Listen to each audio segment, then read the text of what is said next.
Good morning, student. Today we are going to start the textual question answers A8 of chapter 5 Chumps and Hackers. Students, we had finished all the exercise. Some of them are left. Let's start A8 value-based question. In this value-based questions, you will find a new words, net ethics and net etiquettes. Means, what do you mean by this? I hope you had heard the words etiquette so many times. Etiquettes in Hindi it means शिष्टाचार, मतलब कि आप किसी बड़े को respect देते हैं, आदर देते हैं, तो इंटरनेट का जब इस्तेमाल करते हैं then we have to follow this rules.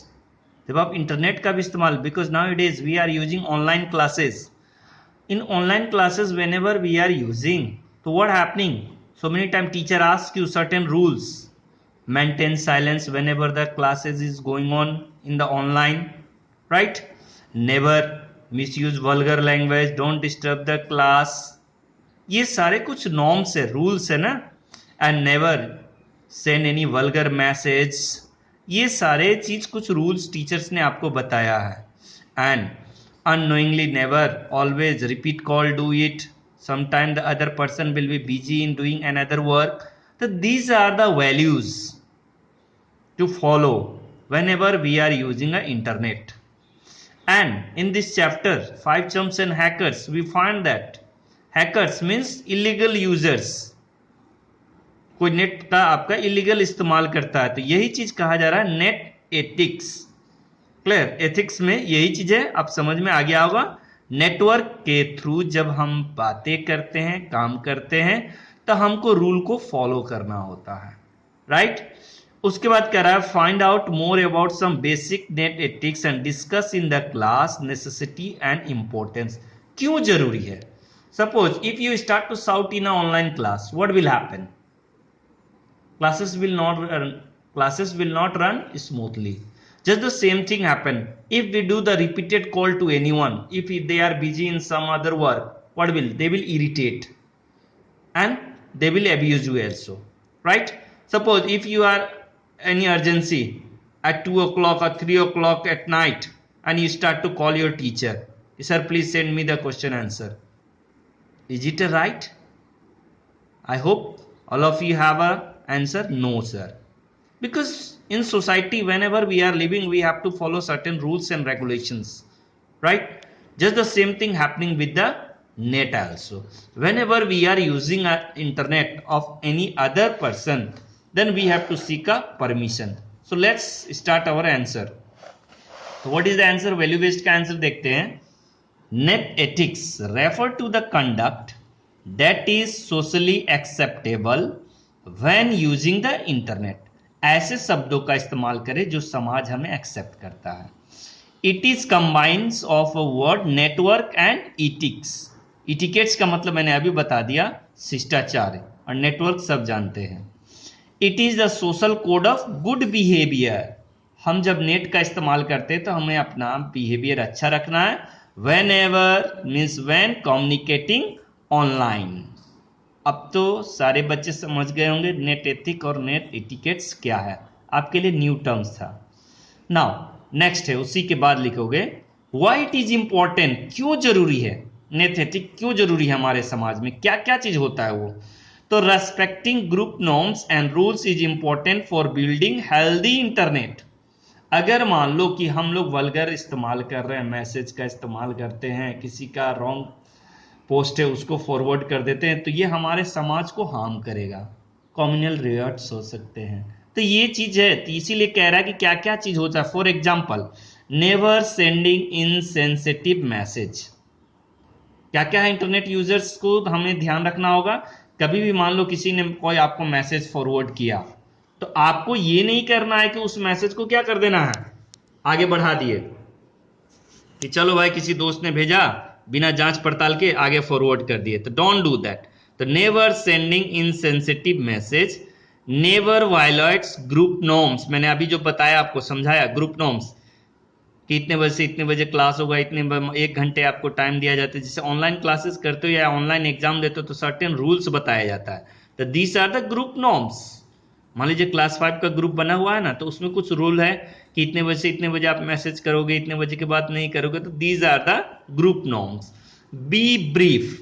कभी भी आप लिखते हो, कोई मैसेज टाइप करते हो तो लंबा मैसेज मत भेजिए, अदरवाइज पीपुल उसको फॉरवर्ड नहीं, आगे देखते नहीं है, उसको क्या करते हैं, नेग्लेक्ट कर देते हैं। तो मैसेज ऐसा लिखें कि छोटा रहे। Think before you post. सोचे कोई भी मैसेज को पोस्ट करने से, अभी मैंने बताया था कि अगर वो सोसाइटी को हार्मफुल है या बेनिफिट्स है। Use good spelling and grammar. ठीक है, तो आपको स्पेलिंग्स अच्छे इस्तेमाल करना है। जैसे आप लोग बोलते हैं आई वाना, यू गो, यू गोना, तो ये इस तरह का इंग्लिश का इस्तेमाल नहीं करना है। इससे पता चलता है कि आप लिटरेट नहीं है, आप पढ़े लिखे नहीं हैं। Don't write in a capital letter whole message.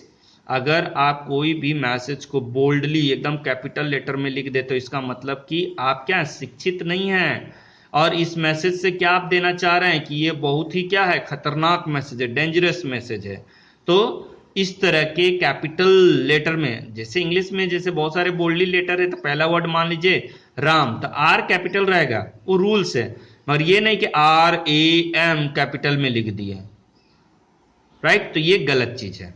Next है never give personal information, because now it is we have a certain practice. हमें एक प्रैक्टिस है क्या कि आज बर्थडे है, व्हाट्सएप पे पोस्ट कर दिया, फेसबुक पे पोस्ट कर दिया, कल मैरिज है, कुछ है, कहीं दशहरा में घूमने के लिए गए, and you picked a photo and started to post it.